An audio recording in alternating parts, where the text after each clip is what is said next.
Hi class, in this video we're gonna start talking about the second part of chapter 6, the government's impacts on the foreign exchange rate market. Okay, so in the first part of this chapter we've learned the four different exchange rate system. The fixed, the freely floating, the managed floating, and the pegged system. We are also learned about dollarization, single European currency, and common monetary policy in the Eurozone, and direct intervention of the Fed or the market or the government on the exchange rates market, right? And the non-sterilized intervention of the direct intervention.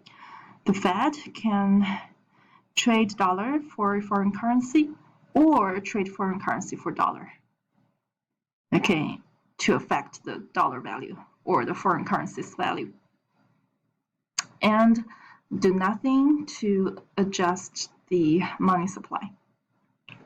Okay, in the sterilized intervention, however, and besides trading dollars for foreign currencies or trading foreign currency for dollar in the exchange market to affect the dollar value, the Fed can also offset the change in the money supply by issuing more treasury securities or buying back more treasury securities, okay, to offset the change in the dollar reserve in the Fed. Okay, so that's the direct intervention. Starting in this video, we're gonna discuss about indirect intervention. Okay, the Fed can affect the dollar's value indirectly by influencing the factors that can determine it. Okay, so here we have E on the left-hand side of our equation, which means the percentage change in the spot rate. Okay, the spot rate of the foreign currency or the dollar can be affected by the 5 factors on the right-hand side of the equation.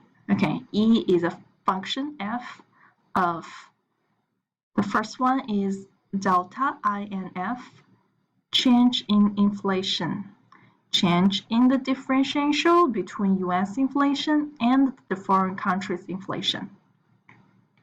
The second factor is delta INT, change in interest rate, change in the differential between the US interest rate and the foreign country's interest rate. The third factor is delta INC, change in income. Delta INC, change in the differential between the US income level and the foreign country's income level. Okay, the fourth factor is delta GC, change in government control. Fifth factor, delta EXP, change in expectations of future change rates. Does this look familiar to you? All these factors, change in inflation, interest rate, income, government control, and expectations, all these factors should look familiar to you, right?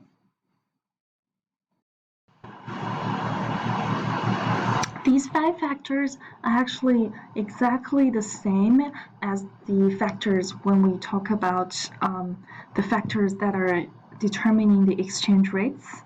In chapter, I think in chapter 4, okay, remember we had a long discussion on the potential, say, increase in the inflation rate in US or interest rate in US or income level in US, and how that affects the demand and supply of US dollar or the foreign currency, and how that affects the exchange rates. Okay, so here we have, because it's the same logic here, right? Because these factors are exactly the same thing that affects exchange rates. So Fed can affect these 5 factors in order to affect the exchange rate.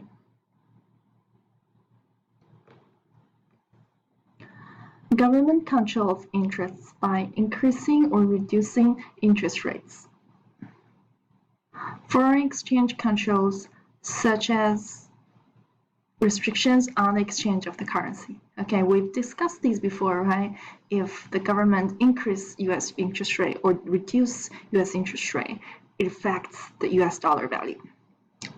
Okay, and it could also limit the imports or exports on US dollar on the foreign products. Okay, it could also has restrictions directly on the exchange of the currency as well. Intervention warnings intended to warn speculators. The announcements could discourage additional speculation and might even encourage some speculators to unwind, liquidate their existing positions in the currency. Okay, so intervention warnings can warn speculators.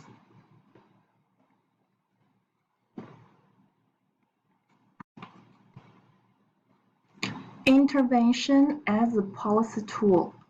A weak home currency can stimulate foreign demand for products. A strong home currency can encourage consumers and corporations of that country to buy goods from other countries. Okay, so when the home currency, for example, when US dollar is weak, okay, so the relative purchasing power or the relative value of the foreign currency would be higher. So that would stimulate foreign demand for US goods. Okay, it's good for our exports. But in the other case, when the home currency is strong, for example, when US dollar is strong, there's a higher purchasing power for US dollar if we buy things overseas. Okay, so we can purchase more goods from other countries. It's good for imports.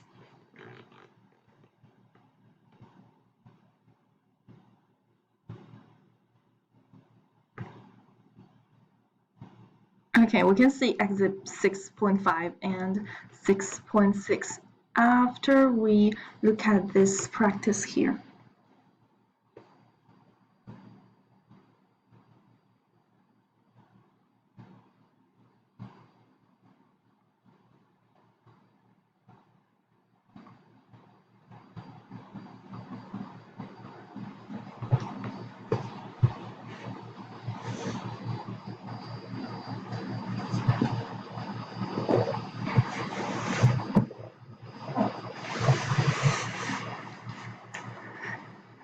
You can pause the video if you need more time reading the question and think about the right answer.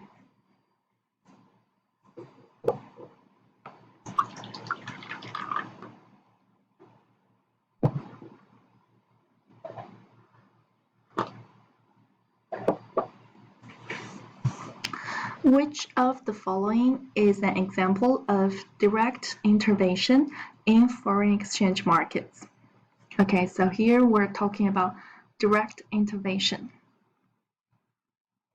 A, lowering exchange rates. This is actually indirect intervention, right? Because we're indirectly affecting one of the factors that would affect exchange market. Option B, increasing the inflation rate. Again, it's affecting one of the factors that's gonna affect the exchange rate. So this is indirect intervention. Option C, exchanging dollars for foreign currency. Yes, option C is exactly the direct intervention we discussed in the last video or the first part of the chapter 6. that we can directly making transactions in the exchange market to affect the exchange rates. Option D, imposing barriers on international trade. Again, this is affecting the factors that are gonna affect exchange rates. So this is indirect intervention.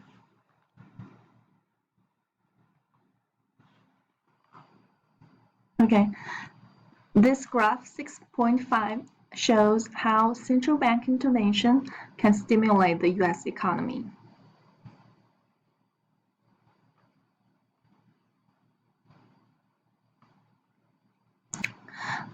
We have direct intervention, that the Fed uses dollar reserves to purchase foreign currencies. Okay, this way we have a higher supply of dollar, okay, and a higher demand for foreign currency. So US dollar weakens against currencies. Okay, alternatively, at the same time, we can do indirect intervention. The Fed can reduce US interest rate. And we've discussed before, when US interest rate reduces, there will be more people exchanging US dollar for foreign currency so they can invest in foreign banks with higher interest rates, right? So US dollar weakens against currencies.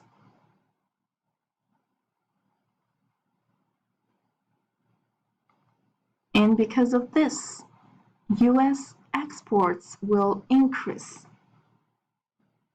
Okay, because US dollar weakens, foreign currency strengthens, so there are more foreign people buying US goods. US exports increase. US imports decrease because of the weakening of the US dollar. Okay, and this will make our US economic growth increase. Okay. When interest rate in US decreases, not only that more people starts to invest in foreign markets, at the same time, the financing costs to firms and individuals decreases as well. Okay, the investment return for the deposits goes down, but the cost of raising capital is also lower. Okay, at least cost of debt is lower for firms and individuals. Okay, so the borrowing and spending will increase in the US. Okay, because the cost is lower, so there's more people borrowing and spending. This way, US economy can be stimulated as well.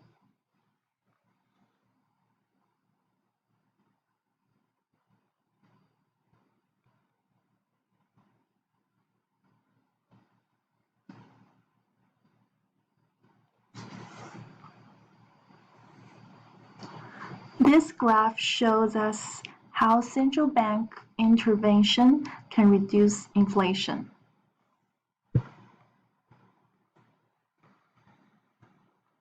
So here we have direct intervention where the Fed uses foreign currency reserves to purchase dollars. Okay, so we're increasing the demand for dollar and increasing the supply for foreign currency. So US dollar should strengthen against foreign currencies. Thus, the cost of US imports decrease. Okay, because US dollar strengthened is good for US imports, which forces US firms to keep prices low, competitive. This way, US inflation decreases. On the other hand, alternatively, at the same time, indirect intervention can be done by the Fed by increasing US interest rates. Okay, this way, more foreigners are exchanging foreign currency for US dollar and invest in US, right? So there's a higher demand for US dollar. US dollar strengthens against currency as well. At the same time, financing costs to firms and individuals increase. So borrowing and spending decrease in the US. This will lead to a decrease in inflation as well.